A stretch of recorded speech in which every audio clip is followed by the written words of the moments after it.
Hello everyone, how are you? I am Shalini Sharma in front of you and welcome to Gyan Achievers channel. Let's start methods and valuation of goodwill. बहुत ही interesting topic होने वाला है, तो हम start करते हैं. Let's start. Valuation of goodwill. हमारे पास 4 मेथड्स हैं गुडविल को वैल्यूएशन करने के. That is average profit method, super profit method and capitalisation method. इन 3 को आगे हमने सब पार्ट्स में डिवाइड किया है. एवरेज प्रॉफिट मेथड को simple average profit method and weighted average profit method. तो मैंने आपको क्या बोला, 3 मेथड्स हैं. फर्स्ट वन है हमारा average profit method, second one super profit method, capitalization method, और हमने एवरेज प्रॉफिट मेथड को आगे 2 पार्ट्स में डिवाइड किया. That is simple average and weighted average. Okay, तो एवरेज प्रॉफिट मेथड का फॉर्मूला क्या है, ये हम पहले भी कर चुके हैं हमारी स्टैटिस्टिक्स की क्लास के अंदर, तो ये आपके लिए कुछ नया नहीं है, ये हम ऑलरेडी रीड कर चुके हैं. तो एवरेज प्रॉफिट क्या होता है, टोटल प्रॉफिट अपॉन में नंबर ऑफ ईयर्स. और ये तो क्या है, एवरेज प्रॉफिट निकालने का फॉर्मूला है, लेकिन यहाँ हम किसकी वैल्यूएशन कर रहे हैं, गुडविल की वैल्यूएशन कर रहे हैं. तो गुडविल निकालने के लिए हमें क्या चाहिएगा, average profit into number of years purchased. Average profit तो आपने फॉर्मूले की हेल्प से कर लिया कि टोटल प्रॉफिट है अपॉन में नंबर ऑफ ईयर्स है. अब what is the number of years purchased. Number of years purchased का मतलब है कि जो भी हमने पास में एफर्ट्स किए हैं उन एफर्ट्स का कितने ईयर्स तक बेनिफिट मिलेगा, तो वो चीज होती है number of years purchased. Clear हो गया. ये हमें ऑलरेडी क्वेश्चन में गिवन होता है, may be 2 years, 3 years, 4 year, 5 years. Okay, अब एक मेन पॉइंट है कि जो हम यहाँ पे प्रॉफिट्स निकालते हैं, जो हमारे टोटल प्रॉफिट्स हैं, उन टोटल प्रॉफिट्स के अंदर कुछ कैलकुलेशंस हैं, वो कैलकुलेशंस हमें मालूम होनी चाहिए. अब वो कैलकुलेशंस क्या हैं कि फर्स्ट वन है कि अगर किसी ईयर के अंदर हमें एबनॉर्मल गेन हो गया, let's take an example, profit on sale of assets. तो क्या एबनॉर्मल गेन का मतलब ही क्या है, जो हमें रेगुलर रिसीव नहीं होता है, जो हमें कभी कभार रिसीव होता है. तो देखिए, profit on sale of fixed assets, क्या फिक्स्ड एसेट्स आप रेगुलर सेल करते हो अपने बिजनेस में? No, never. तो आपका ये वाला प्रॉफिट है, अगर आपके बिजनेस में आपके कोई लॉटरी मिल गई है, आपको रिसीव हो गई है, तो वो लॉटरी भी हमें रेगुलर रिसीव नहीं होती है. तो इस तरह की जो एबनॉर्मल गेन्स है वो हम उस पर्टिकुलर रिलेटेड ईयर में से सब्सट्रैक्ट कर देते हैं, मीन्स लेस कर देते हैं. तो एबनॉर्मल गेन बोल दीजिए या एबनॉर्मल प्रॉफिट्स बोल दीजिए. क्लियर हो गया ये पॉइंट. नेक्स्ट वन है एबनॉर्मल लॉस. अब जो लॉस है वो भी क्या है, हमें रेगुलर नहीं होता है. जैसे मान लीजिए आपको क्या हो गया, loss on sale of investment, कोई भी इन्वेस्टमेंट किया और उससे आपको लॉस हो गया, loss by fire, loss by theft, etcetera etcetera. ठीक है, तो ये वाले जो लॉस है वो आपके रेगुलर नहीं है. किसी पर्टिकुलर ईयर के अंदर फायर लग गई है, पूरे का पूरा आपका स्टॉक डिस्ट्रॉय हो गया, तो क्या हर साल आपकी लॉस होता है, ये वाला फायर हर ईयर लगेगी? एवरी ईयर तो नहीं लगती ना. तो उस चीज के लिए हम उस पर्टिकुलर ईयर में जो हमने लॉस निकाला है, लेकिन यहाँ पे हम गुडविल की वैल्यूएशन कर रहे हैं, तो गुडविल की वैल्यूएशन के लिए हमें नॉर्मल प्रॉफिट्स चाहिए. ठीक है, ना तो हमें एबनॉर्मल गेन का इंक्लूडमेंट चाहिए, ना हमें एबनॉर्मल लॉस का चाहिए. ठीक है, तो इसलिए हम उस एबनॉर्मल लॉस को ऐड कर देंगे. क्लियर हो गया. अब नॉर्मल एक्सपेंसेस क्या हैं, ऐसे एक्सपेंसेस जो रेकरिंग नेचर के हैं. अब व्हाट इज रेकरिंग नेचर, ये आप मुझे कमेंट बॉक्स के अंदर बताइए कि क्या होता है रेकरिंग नेचर के एक्सपेंसेस. तो जो रेकरिंग नेचर के एक्सपेंसेस हैं उनको भी हम क्या कर देते हैं यहाँ पे, लेस. ठीक है, जबकि वो लेस किए नहीं होते हैं, लेकिन फिर भी आप रेकरिंग नेचर के जितने भी एक्सपेंसेस हैं उनको हम लेस कर देंगे. आगे बात समझ. मीन्स रेकरिंग नेचर के, या आप ऐसे बोल सकते हो कि नॉन ऑपरेटिंग इनकम जो है, नॉन ऑपरेटिंग इनकम जो है, जो कि बिजनेस को ऑपरेट करने से नहीं, अदर देन बिजनेस ऑपरेशन से कोई भी इनकम आई है तो उसको हम लेस कर देंगे. क्लियर है. नेक्स्ट वन है इनकम फ्रॉम इन्वेस्टमेंट. आपने किसी पर्टिकुलर ईयर में कोई भी इन्वेस्टमेंट की और उस इन्वेस्टमेंट से हमें इनकम रिसीव हो गई है, तो स्टूडेंट्स वो रेगुलर नेचर की इनकम नहीं है आपकी. ठीक है, मान लीजिए आपने कहीं शेयर मार्केट में इन्वेस्ट कर दिया, तो शेयर मार्केट के लिए आपने मान लीजिए 6 मंथ्स के लिए इन्वेस्ट किया, या कोई भी गवर्नमेंट सिक्योरिटीज में इन्वेस्ट कर दिया तो उससे आपको कोई इनकम गेन हुई है, तो वो इनकम आपकी रेगुलर नेचर की नहीं है, तो इस तरह की जो इनकम होती है उसको हम क्या कर देते हैं, लेस कर देते हैं। क्लियर हो गया आपको ये वाला पॉइंट। और जो ऑनर्स का रेम्यूनरेशन है, ऑनर्स का रेम्यूनरेशन भी हम क्या करेंगे, लेस कर देंगे। क्लियर है यहाँ पे? ओके, बस यही एडजस्टमेंट्स हैं। इन एडजस्टमेंट्स का आपको ध्यान रखना है जब आप टोटल प्रॉफिट्स को निकालते हो। क्लियर हो गया? यहाँ पे हमने क्या रीड किया है, एवरेज प्रॉफिट्स रीड किया है कि एवरेज प्रॉफिट मेथड से हम गुडविल को कैसे वैल्यूएशन निकालेंगे। उसके लिए हमें एवरेज प्रॉफिट अपॉन में नंबर ऑफ ईयर्स चाहिए। ठीक है, टोटल जो प्रॉफिट्स निकालने हैं हमें अपॉन में नंबर ऑफ ईयर्स। मान लीजिए आप 4 ईयर्स के प्रॉफिट्स ले रहे हो, तो 4 ईयर्स के प्रॉफिट में अगर कोई भी एबनॉर्मल गेन है, एबनॉर्मल लॉस है, investment from income from investments है या ऑनर्स का रेम्यूनरेशन है, तो उससे रिलेटेड हमने सारे एडजस्टमेंट्स करके आपको टोटल प्रॉफिट निकालना है अपॉन में नंबर ऑफ ईयर्स। कि आपने 4 ईयर्स से प्रॉफिट लिया है तो आप डिवाइड बाय 4 कर दोगे, तो ये हमारा क्या बन गया, एवरेज प्रॉफिट। अब एवरेज प्रॉफिट को गुडविल निकालनी है, तो जो भी हमारा एवरेज प्रॉफिट निकला इनटू में नंबर ऑफ ईयर्स परचेज्ड हो जाएगा। नंबर ऑफ ईयर्स परचेज क्या होता है मैं ऑलरेडी मेंशन कर चुकी हूँ। तो ये वाला आई होप आपको एवरेज प्रॉफिट मेथड समझ आ गया होगा। इससे रिलेटेड अब मैं आपको एक एग्जांपल करवाती हूँ, तो वो आपके लिए इजी हो जाएगा पूरे का पूरा उसको समझना। तो एवरेज प्रॉफिट मेथड और वेटेड एवरेज प्रॉफिट मेथड में जो डिफरेंस है वो भी हम पहले रीड कर चुके हैं। एवरेज प्रॉफिट में तो हम सबको सेम मान के चलते हैं, जबकि वेटेड के अंदर हम अलग अलग वेट्स दे देते हैं। तो एक क्वेश्चन करते हैं, लेट्स स्टार्ट। गोपाल ने एक बिजनेस परचेज किया है 1 जनवरी 2018 को। हाँ जी, एक इसके अंदर अजम्पशन लेके चलेंगे कि कोई भी न्यूली स्टार्ट बिजनेस जो है वो एवरेज प्रॉफिट की हेल्प से गुडविल नहीं निकाल सकता। ऐसा क्यों? क्योंकि एवरेज प्रॉफिट के अंदर तो हम क्या करें, लास्ट ईयर्स के प्रॉफिट्स निकालना। एक न्यू रनिंग बिजनेस है, न्यू है, अभी हमने रजिस्ट्रेशन करवाया, तो वो उसका लास्ट ईयर का प्रॉफिट्स कैसे निकलेगा? जो एग्जिस्टिंग बिजनेस है उसकी ही हेल्प से, कि आप मान लीजिए आप अपना बिजनेस मुझे सेल कर रहे हो, ठीक है, तो वो आपका एग्जिस्टिंग बिजनेस है। अब आप मुझे सेल कर रहे हो तो आप गुडविल निकालोगे ना, तो मेरे को उसके बदले में आपको पेमेंट करनी है, तो वो गुडविल हम लास्ट ईयर्स के प्रॉफिट्स के बेस पे निकालते हैं। अब क्वेश्चन उठता है कि हम लास्ट ईयर्स के प्रॉफिट्स ही क्यों लेके चलते हैं? मैंने आपसे बिजनेस परचेज किया, मैं उसके बदले में आपको गुडविल, आप मुझे बताओगे कि इतनी गुडविल है हमारे बिजनेस की, तो मैं उसके बदले में आपको पेमेंट करूंगी। मैं आपको पेमेंट क्यों कर रही हूँ? क्योंकि आपके बिजनेस के जो एग्जिस्टिंग प्रॉफिट्स बहुत अच्छे हैं और उसके बेस पे मैं फ्यूचर के लिए निकाल रही हूँ।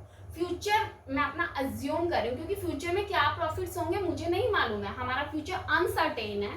तो फ्यूचर के प्रॉफिट्स को हम पास्ट ईयर्स के प्रॉफिट्स का बेस मान के हम गुडविल निकालते हैं कि आपने अगर पास्ट ईयर में इतने प्रॉफिट्स किए हैं तो फ्यूचर में हम और ज़्यादा अच्छी मैनेजमेंट करके, अच्छे टेक्निक्स को यूज करके हम और ज़्यादा प्रॉफिट्स को गेन कर सकते हैं। ठीक है, इसलिए हम लास्ट ईयर्स के प्रॉफिट्स को बेस मान के चलते हैं गुडविल को निकालने के लिए under average profit method. Clear है? Let's start, take an example. First one, Gopal ने बिजनेस स्टार्ट किया है और उसने 1 जनवरी 2018 को बिजनेस स्टार्ट किया और उसके लास्ट 4 इयर्स के प्रॉफिट्स गिवन है। 2015 में 74,000 है, 2015 में 74,000, ओके। 2016 में 66,000 के हैं।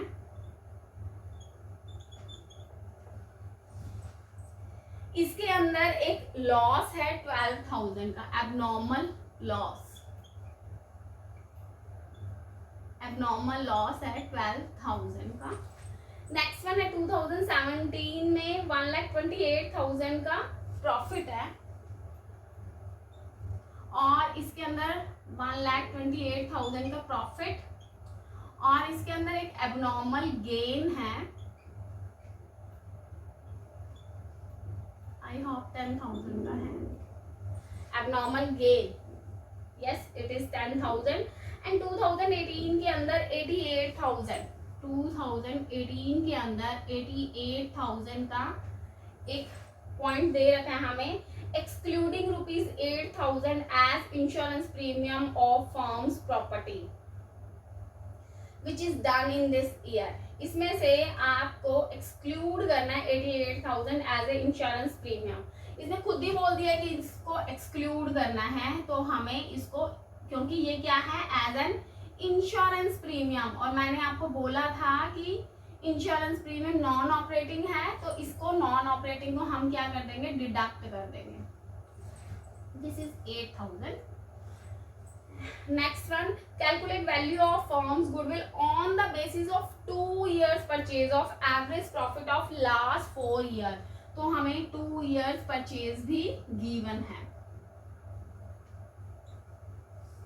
हमारे पास पूरा क्वेश्चन आ चुका है। अब हम करते हैं, सबसे पहले 2015 में हमारे कितने प्रॉफिट्स हैं, 74,000।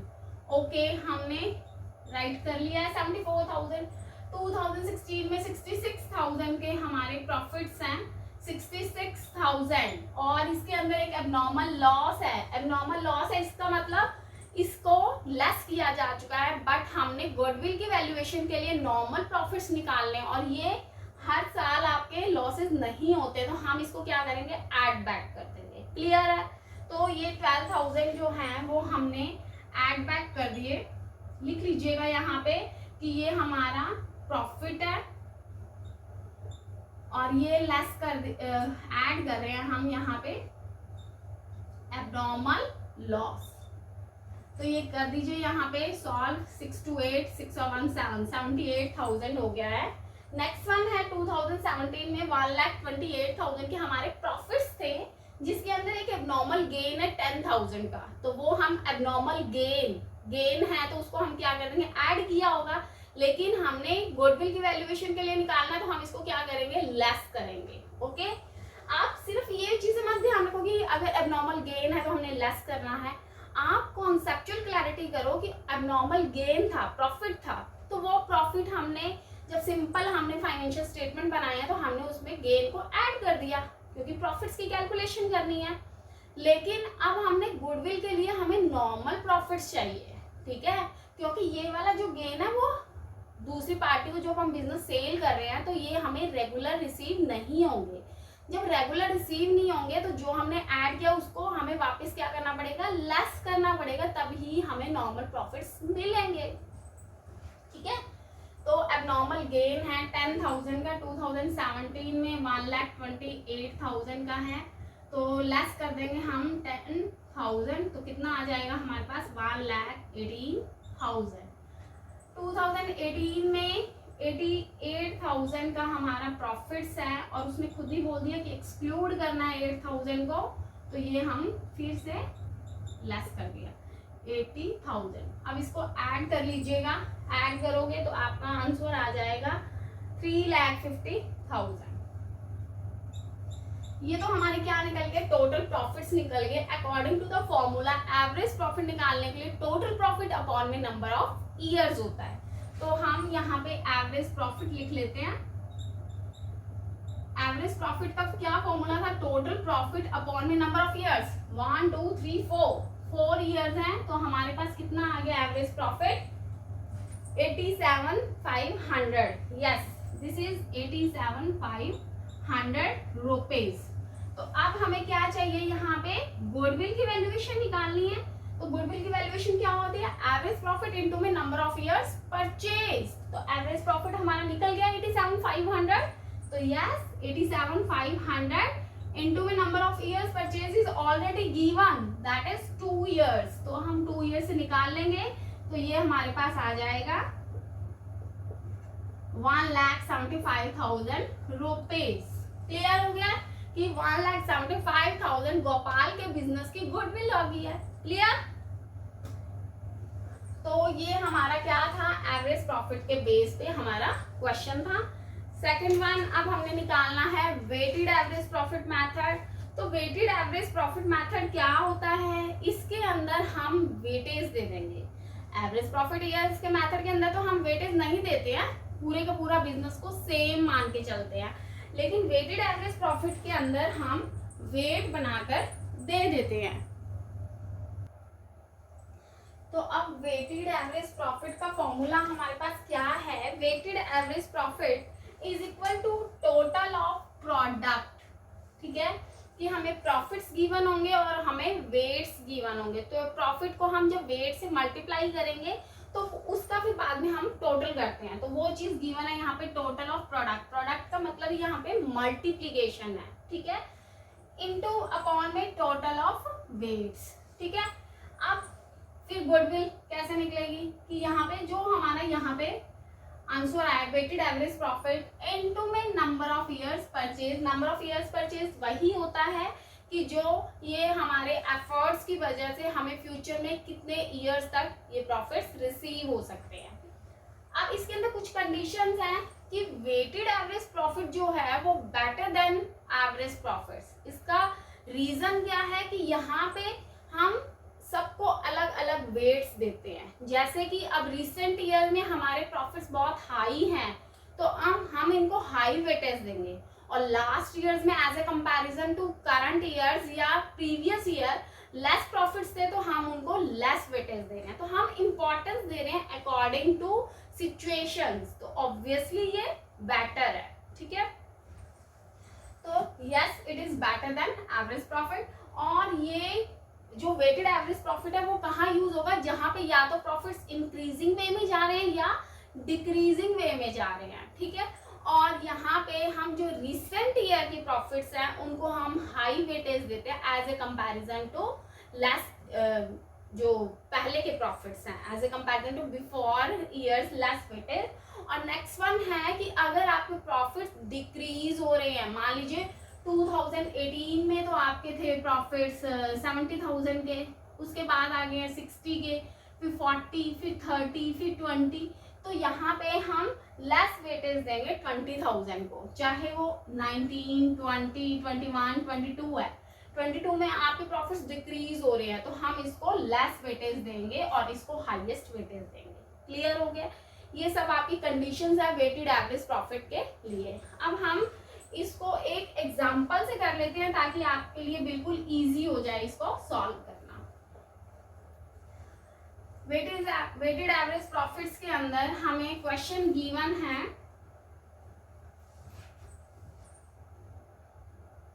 कि मल्होत्रा एंटरप्राइजेस है और उसके 5 इयर्स के प्रॉफिट्स हमें गिवन है। तो मल्होत्रा एंटरप्राइजेस को क्या क्या प्रॉफिट्स हैं वो देखते हैं हम। 2012 के अंदर हैं हमारे 1,14,000 के, इधर क्वेश्चन लिख लेते हैं। 2012, 13, 14, 15 एंड 16, उसके अंदर प्रॉफिट्स हैं 1,14,000, 1,25,000, 1,45,000, 1,72,000 और 2,15,000।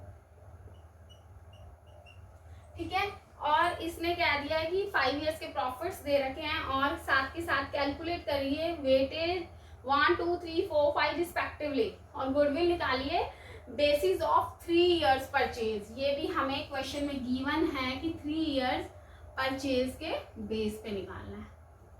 तो फॉर्मूला क्या था? पहले हमें निकालना है वेटेड एवरेज प्रॉफिट, और उसके लिए हमने क्या निकाला था? Total of product. ठीक है, तो प्रोडक्ट हमें प्रॉफिट्स गिवन है, हमें वेटेज दे रखी है। वेटेज कितनी देनी है हमने? 1, 2, 3, 4, 5। तो प्रोडक्ट कर लीजिए दिस इनटू दिस, तो यहाँ पे आ जाएगा 1,14,000, 1,25,000 तो कितना हो जाएगा? 2,50,000, 4,35,000 और इधर है 6,88,000, और इसकी मल्टीप्लिकेशन कर लेते हैं हम 10,75,000। ये हमने टोटल ऑफ प्रोडक्ट निकाल दिया। टोटल ऑफ प्रोडक्ट कितना आ जाएगा? 2,562,000, 2,562,000। अब वेटेड एवरेज प्रॉफिट निकालना है। वेटेड एवरेज प्रॉफिट का फॉर्मूला क्या था? Total of product. मैं लिख देती हूँ यहाँ पे weighted average profit is equal to total product upon में टोटल ऑफ वेटेज, तो टोटल वेटेज। तो स्टूडेंट्स हमारा टोटल ऑफ प्रोडक्ट कितना है 2562300 25,62,000 अपॉन में टोटल ऑफ प्रोडक्ट वेटेज का कितना है 5 और 9 10 15 यस 15। सॉल्व कर लीजिएगा, ये आ जाएगा 170800। अब हमें क्या वैल्यूएशन निकालनी है, गुडविल की वैल्यूएशन निकालनी है। तो गुडविल कैसे बनती है हमारी, जो भी हमारा वेटेड एवरेज प्रॉफिट है इनटू में number of years purchased, number of years purchased. तो यस हमने वेटेड एवरेज प्रॉफिट कितना निकल गया हमारा 170800 इनटू में नंबर ऑफ इयर्स परचेज। हमें क्वेश्चन के अंदर गिवन है, तो क्वेश्चन के अंदर 3 गिवन है, तो हम 3 से मल्टीप्लाई कर देंगे, तो ये कितना आ जाएगा